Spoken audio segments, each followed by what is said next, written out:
Бүгін Қазақстан Республикасы премьер-министрінің бірінші орынбасары Бақытжан Сағынтаев Алматы қаласы мен облысында болды. Алдымен аймақтың агроөнеркәсіптік әлеуетін бағамдап, көпір құрылымдары зауытының жұмысымен танысты.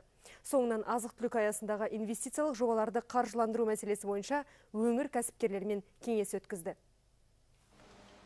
Жеріміз құнарлы, баптап ексе өспейтін көкөніс жоқ дейді Алматы облысы іргесінде Қапшағай қаласында орналасқан жылыжайдың қызметкерлері. Голландиялық технология мен экологиялық таза өнім шығаруды қолға алған ұжым жылына 3000 тонна қызанақ пен қияр өндіреді.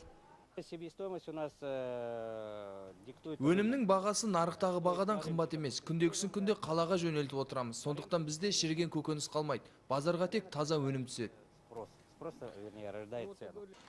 Облыстағы тағы бір іргелі шаруашылық Алатау құс фабрикасы өндірісті дамытуға Қазагро ұлттық холдинг арқылы 2 миллиард теңгеден астам қаржы алды. Мұндағы инкубатор бір мезгілде 1 миллион 200 мың балапан шығарылады. Бүгінгі күні орта есеппен 1500 тонна бройлер етін өндіреді.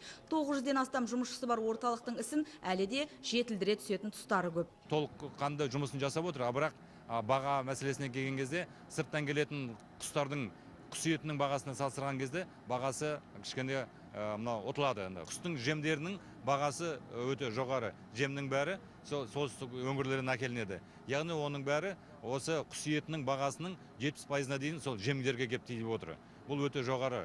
Сол себептен қазір біз ойластырамыз, мүмкін осы Қазагро холдингінің қарамағынан және де қазіргі Қазагро бизнес бағдарламасы бойынша қабылданған 2020 жылға дейін жемдерді субсидиямен қамтамасыз етуге байланысты.